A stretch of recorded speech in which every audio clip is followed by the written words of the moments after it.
여러분 잘 쉬셨습니까?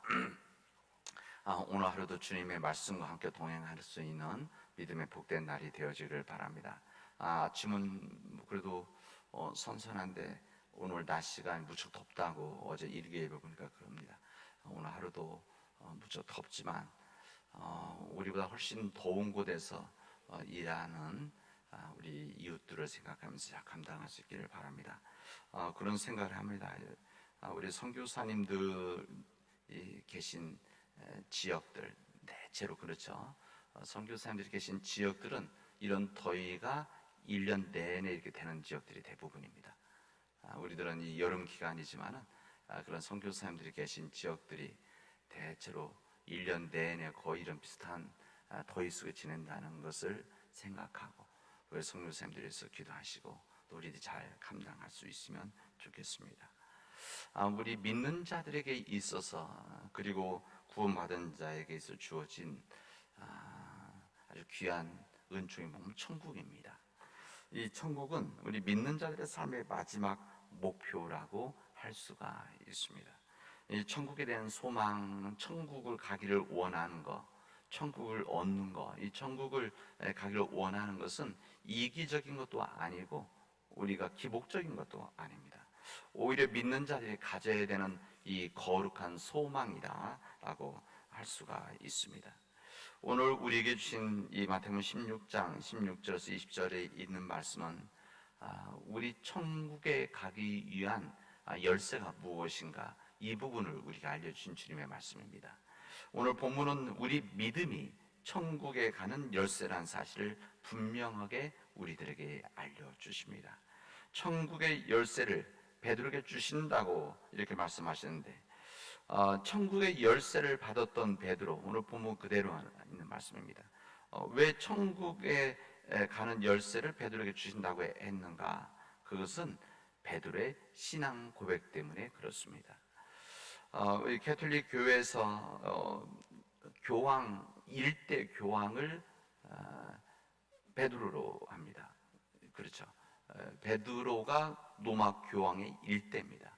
일대인데, 그래서 왜 가톨릭 교회에서는 왜 베드로를 일대 교황이라고 하고 귀하게 여기는가 하면은 천국에 대한 열쇠를 가지고 있기 때문에, 천국의 열쇠를 받은 사도 베드로이기 때문에 천국에 가는 첫 번째, 그리고 구원의 열쇠, 천국의 열쇠를 가졌다, 이렇게 말을 합니다. 우리 본문에 보면 네가 땅에서 무엇이든지 매면 하늘에서 매일 것이, 여기 네가 땅이라는 것은 베드로에게 하신 말씀입니다. 네가 땅에서 무엇인지 매면 하늘에서도 매일 것이요, 네가 땅에서 무엇인지 풀면 하늘에서도 풀릴 것이다, 이렇게 베드로가 말씀하시는데, 이 베드로가 천국의 열쇠를 가지고 이 땅에서 천국을 열었다가 또 천국을 닫았다가 할 수 있는 것은 베드로 개인 때문에가 아닙니다. 이 베드로가 돈이 있어서, 아니면 물질이 있어서, 무슨 권력이 있어서, 아니면 당시 유대인이기 때문에 이 베드로에게 이 천국의 열쇠를 주신 것이 아니라 베드로의 믿음 때문에 그렇습니다. 믿음의 고백. 믿음이 천국의 열쇠라고 했을 때 여기 나와 있는 이 믿음 때문에 이 천국에 간다. 이 믿음의 내용이 무엇입니까?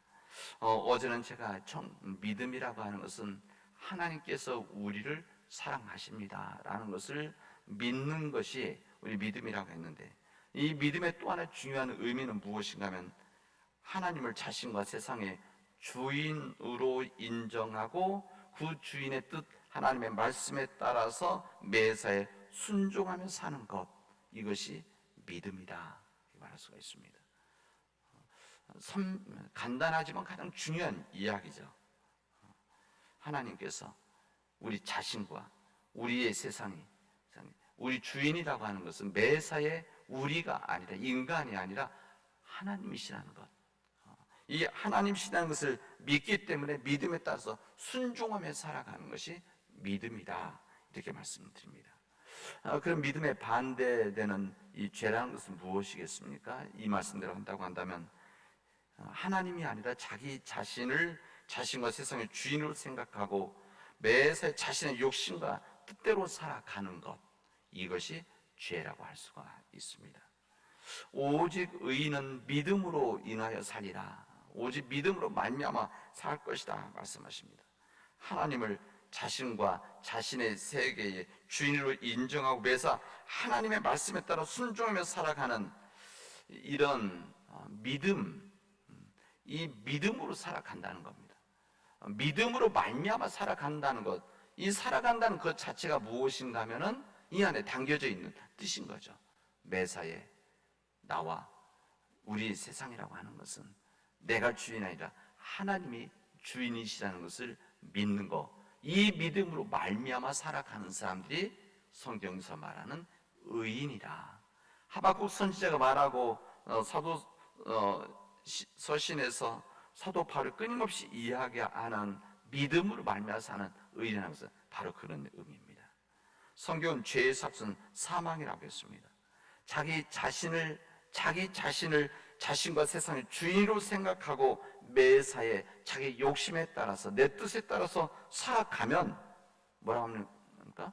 죽는다. 이 성경의 말씀입니다. 죄의 삭은 사망이다. 망한다는 겁니다.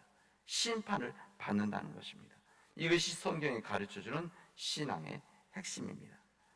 여러분, 세상에서 우리 인간이 성공하려고 한다면 전지전능한 능력으로 할 때 성공하게 되어집니다. 다시 말하면 내가 모든 것을 알고 모든 능력을 가지고 있을 때 세상에서 성공 아니면 온전한 삶을 살아갈 수가 있는 것이죠. 여러분, 그러나 우리 인간은 전지전능한 존재들이 아닙니다. 이것을 분명히 알아야 되는 것이죠. 우리 인간은 전지전능, 모든 것을 모든 것 능력이 있는 아주 강력한 우리 자신 그런 존재들이 아니라는 거. 이것을 같은 말로 표현한다면 무지무능한 존재들이죠. 우리들이 다 모든 것을 알고 있고 모든 것을 할 수 있다고 생각하지만 그러나 정말 우리 인간들은 모든 것을 다 알 수 없고 모든 것을 할 수 없는 인간들입니다. 그래서 이 무지무능한 우리들이 자기 뜻대로 자기의 목적을 위해서 내가 주인을 살아가려고 한다면 그 결과는 뻔한 것이죠. 이 강력한 전능하신 하나님, 전능하다고 하는 것은 우리 인간에게 쓰는 말이 아니라 하나님에게만 쓰는 말입니다. 자기가 주인이라고 생각하는 사람들은 이미 자신이 주인이라고 생각하기 때문에 전능하신 하나님을 받아들이지 않고 믿지를 않습니다. 이게 바로 믿는 자, 믿지 않는 자 이런 차이죠. 믿지 않는 자들은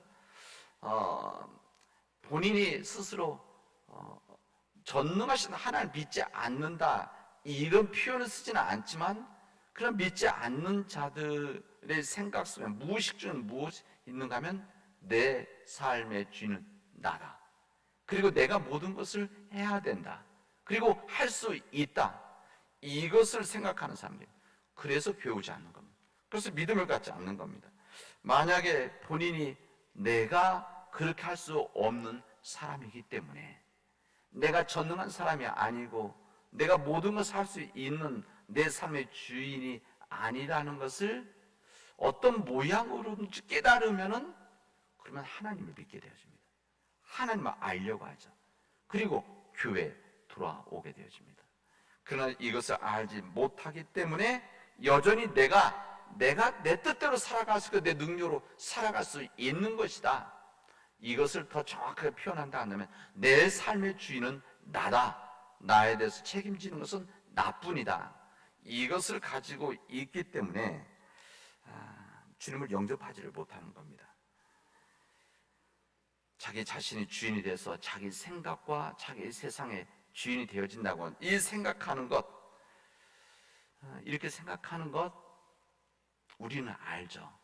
이것이 바로 치명적인 어리석음이라는 것을, 우리 인간이 그렇게 살아갈 수 없는 존재라는 것을 우리는 알기 때문에 주님을 영접하고 주님을 믿고 주님께 의지하며 살아가는 것입니다. 우리 믿는 자들이 일반 사람들, 세상 사람들에 비해서 부족하고 아는 것이 없고 능력이 없어서 우리가 주님을 믿는 것이 아니라, 그런 것이 아니라 오히려 우리보다도 더 전능하신 주인이신 하나님을 믿기 때문에 그 믿음 때문에 우리가 주님을 영접하는 것입니다. 사랑하는 우리 교우 여러분, 여러분들 아니면 우리들의 세상 주인은 누구입니까? 이게 바로 믿음의 갈림길 아니겠습니까? 우리들 자신인가? 아니면 하나님이신가? 만일 여러분들의 삶의 주인이 여러분의 삶의 주인이 아니 우리 삶의 주인이 우리라고 한다면 죽고 망할 사람이다. 이게 성경의 말씀입니다. 그리고 이미 죽은 사람이다. 성경 우리에게 이렇게 말합니다. 그러나 우리들과 우리들의 세상의 주인이 하나님이시라고 한다면 우리들은 살 것이다. 우리들은 구원받을 것이다. 그리고 이 땅에서 복된 삶을 살아갈 것이다. 이게 주님의 말씀입니다. 누가 주인인가를 묻는 것, 끊임없이 이 질문하는 것. 우리 안에서 우리 신앙과 신학이라고 하는 것은 근본적인 질문 바로 이 부분 아니겠습니까? 누가 내 삶의 주인인가?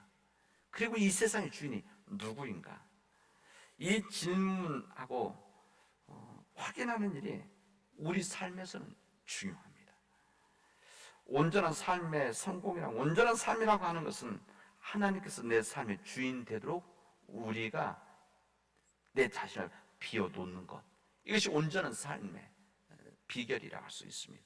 우리 온전한 가정의 성공이라고 하는 것은 하나님께서 우리 가정의 주인이 되도록 하나님께 맡기는 것, 이게 바로 온전한 가정을 이루는 길입니다.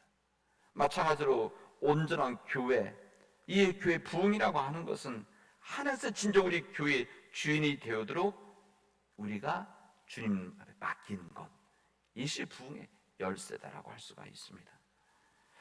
여러분, 이 구약에서 이 구체적인 이 이야기가 여러 이야기가 있지만 저는 그 중에 한 가지가 여호수아의 이야기라고 생각합니다.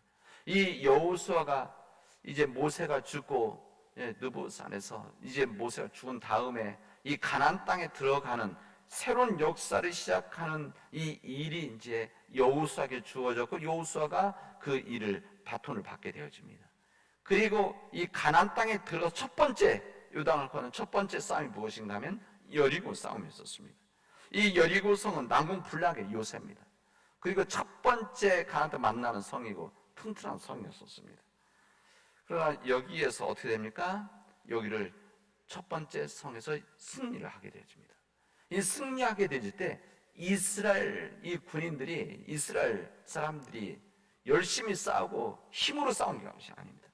하나님 말씀대로 매일 침묵 속에 돌고 또 돌고 또 돌고 마지막에 7번 돌고 함성을 지름으로 인해서 여리고 성이 무너지는 역사가 있었습니다. 이게 첫 번째 기적이죠. 그러니까 첫 번째 이 가나안 땅에 약속 땅에 들어가서 너희들이 이렇게 살아야 된다. 이것을 알려주시는 말씀이 여리고 성의 싸움이라고. 그리고 여리고 성의 승리라고 할 수가 있습니다. 그러나 그 다음 성 아이성입니다. 우리 한국말로 한국말로 아이성 어린아이 뭐 아주 재밌는 이렇게 같은 말이죠. 이게 그냥 실제 이름은 아이성입니다. 근데 아이성인데 이 아이성에서는 서로 대패를 하게 되어집니다. 이 여리고 성에 비하면 이 아이성은 너무나 보잘것없는 성이었습니다. 그리고 그들도 힘도 작았던. 그래서 이스라엘 사람들이 이스라엘 군인들이 여호수아가 싸우러 나갈 때 우리 이렇게 다 갈 필요 없이 몇몇만 나가서 싸워도 이길 것 같습니다. 라고 해서 싸웠던 한 싸움이 있었습니다. 그래서 대패를 하게 되었습니다. 이스라엘 사람들은 아이성의 전투에서 자만했던 것입니다. 다시 말하면 이 여리고 성의 싸움은 이 싸움은 우리의 싸움이 하나님의 싸움이고 하나님이 하시는 싸움, 이것을 믿고 나갔던 싸움이었지만 이 아이성은 힘이 약했던 이 아이성은 자신들이 힘으로 싸워서 이길 수 있다고 나갔기 때문에 패했던 싸움입니다. 하나님 뜻을 순종하지 않았기 때문에 그렇죠. 여러분, 아무리 힘들고 어려워 보이는 상황이라고 하더라도 여러분 하나님을 의지하면, 하나님의 일이라고 하나님 역사라고 생각한다면 이곳에서 승리하게 되어집니다. 그러나 아무리 만만하게 보이고 쉬워 보이는 상황이라고 해도 자기 자신을 신뢰하고 의지하면 자신의 입으로 싸우면 100점 100패 하게 되어집니다. 이것을 성경은 우리들에게 알려주십니다. 여러분, 한순간이라도 스스로 자신의 주인이 되고 우리 스스로가 하나님처럼 할 수 있다고 생각하면 우리는 망하게 되어집니다. 죽습니다. 이 생은 이미 죽은 자들입니다. 그러나 오직 의인은 믿음으로 말미암아 살리라. 오직 의인 믿음으로 말미암아 사는 그 믿음이 무엇인가? 나와 우리 세상이라고 하는 것은 우리 하나님이 주인이시기 때문에 그 주인 되신 하나님을 믿고 순종에 따라가는 것, 이것을 믿는 믿음으로 살아가는 자들이 의인이라고 할 때 우리 사람 믿음의 교우들이 이 믿음을 가지고 살아가는 의인들이 사람들이 되어지를 주님의 이름으로 축원하겠습니다. 기도합시다. 은혜가 풍성하신 하나님, 진정 우리 하나님을, 나의 구원자 되신 하나님을 나와 세상의 주인으로 삼고 주님을 의지하고 주님의 인도하심 앞에 순종하는 우리들이 되어지도록 도와주시옵시고 우리를 이끌어 주시옵소서. 우리의 힘으로 우리의 의지로 아니 되오니, 우리의 능력으로 아니 되오니 하나님께서 역사하여 주셔서 진정 내 삶에, 우리의 삶에, 세상의 주인이 온전히 하나님이시라는 것을 깨닫고 내 마음속에 간직하고 내 하루하루, 내 시간 이 삶 속에서 그 주인 되신 하나님의 뜻을 따라 순종할 수 있도록 인도하여 주시옵소서. 이 모든 말씀을 예수님의 이름으로 기도합니다. 아멘.